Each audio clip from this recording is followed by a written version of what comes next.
What's up everybody, Cold JK back again with the second video, which is my promised review of my 2010 Jeep Wrangler JK.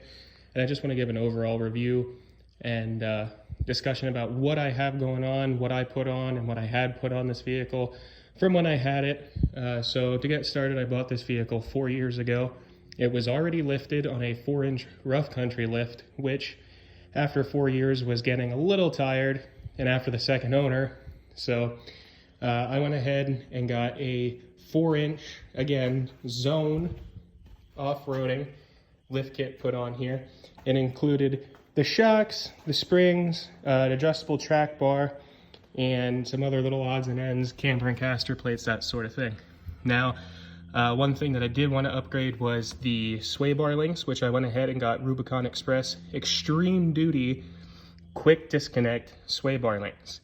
These sway bar links are absolutely fantastic and hold this sway bar in place when you're on the road for better road handling, and they also disconnect and come off very quickly in the case that you need to take them off for any off-roading that you're going to do. Now, just recently, I upgraded to a steering setup with JKS's heavy-duty track arm there, and also their track arm relocation bracket, as well as the steering stabilizer relocation bracket.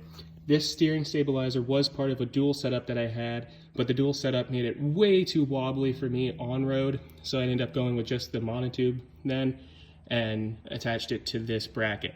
It seems to work out very well for me, and road handling is a lot better than it was before, I can tell you that much right now. In addition to that, at the same time, I put on Rough Country's front lower control arm drop brackets. They were absolutely fantastic, and they were a steal for the price. It really helps with handling at that point for on-road capabilities. And while I do use this for a little bit of off-roading, I mainly use this as my daily driver, so I wanted to make sure everything was tight and where it should be on the road. Next up front here is we do have an off-roading front bumper with the hoop. It does have off-road light tabs on the front, as well as a spot to mount your winch. Now, this winch actually came from Tractor Supply. I believe it's their Traveler brand, but it does have the synthetic rope, which is what I wanted. I also have a non-rolling fair lead, as you can see here, and I actually just got this over the summer. Keeps the hook in place. I think it looks a lot better, and also keeps a dangly hook from sitting on the front. I did have the rope connected to the D-link on the front, but you can see here that it was actually starting to bang up the paint. Not that it was that great to begin with, but it's something I wanted to take care of there. Next up are the headlights and the fog lights. The headlights and the fog lights both have halo rings that are RGB or Bluetooth controlled, which is on your phone. You can change the color of the halos to any color that you want, or make them flash or strobe or dance or whatever you want to do.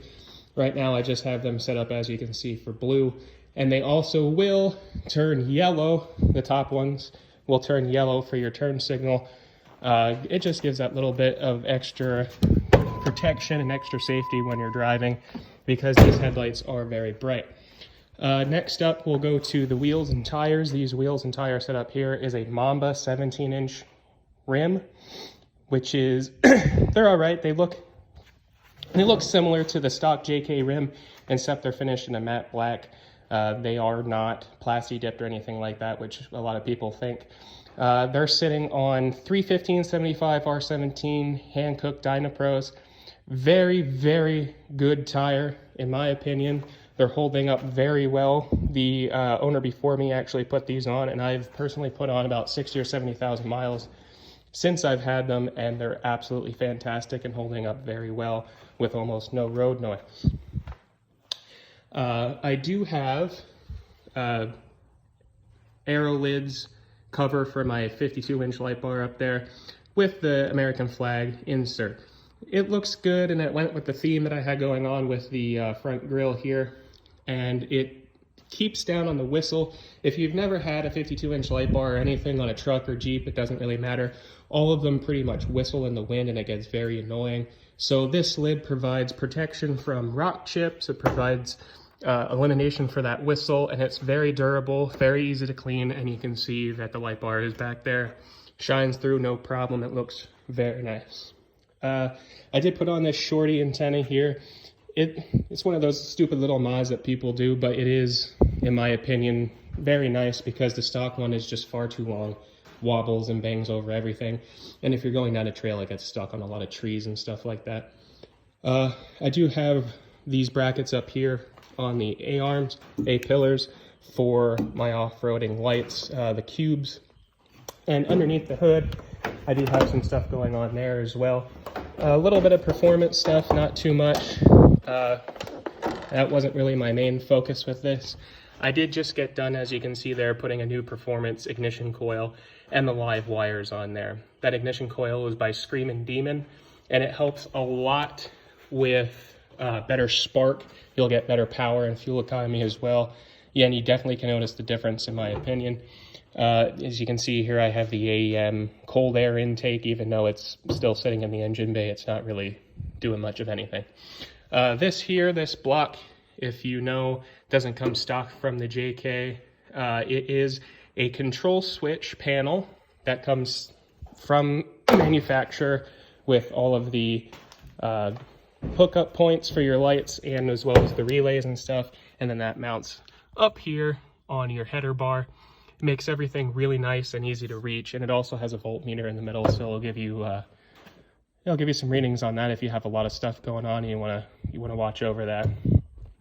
So on a stock Sport 2010 Jeep Wrangler JK, you don't really get a whole lot. You get manual windows and manual locks, and you do have your removable doors, of course. And this one is the 6-speed manual transmission.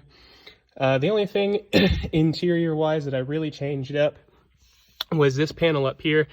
And if you're going to get a stock JK from 2010, 27 to 2010, they have a flat panel up here. They don't have a pocket as the later models did. You can get this one. Obviously, mine is the Daystar model. It gives you a spot to put your phone here, and it has a little cubby. I keep a picture up there. I also put in heated seats in this particular one. And they're very, very good. I can try to link the description down below where I got them from. It was just an Amazon purchase, but super easy to put on. You don't even, it looks like stock when you get it done doing it. I did put on these wetsuit type material covers on here for the seats. It keeps them well protected, and it's also very comfortable in the winter and summer. Also down below here, we have a best stop lockbox. I use that to keep my valuables if I'm out kayaking or anything like that. Coming around the back, we do have aftermarket taillights, as you can see, an aftermarket gas filler cap here, and as well as the tube fenders. These are plastic. They are not the metal tube fenders. This here is a body armor 4x4 rear bumper and swing gate. Very, very pleased with this product. Heavy duty. It lasts. The finish is fantastic. You know, I have almost no rust or anything, and I bought this used, so it was on a vehicle for many years before I had it. And also I have the off-roading jack up here for on the trails and stuff, and this comes stock with this bumper setup. You can just mount it straight to here and have no problems putting your jack up there. As you can see here, I do have the wiring run up, and that is for my license plate relocation kit. And if you do get the body armor bumper, you'll have to keep that in mind, that it does block out where the stock license plate is. And this is the Best Top Trek Top NX, which is an aftermarket top, which gives you the fastback look. It's very, very easy to take on and off, a lot compared to the stock top. The only thing I will say is, if you guys are looking at this sort of top, that it is bolus, which means if you want to take off the whole thing, you'll have to take off the whole thing. Okay, so that means the rear windows here, the side windows, the rear window do come out, and you have a bikini style top on there. But if you want to get rid of that, you have to take off the whole assembly, which it's not so bad, but it's still a little cumbersome if you're trying to do it on a daily basis. Okay, on this side here, I do have a flush mount subwoofer down here, 10-inch. It is water resistant, not waterproof, and I do have up underneath the carpet there a separate amplifier to run different speakers that I put in. I do have 6x9s in the rear part there.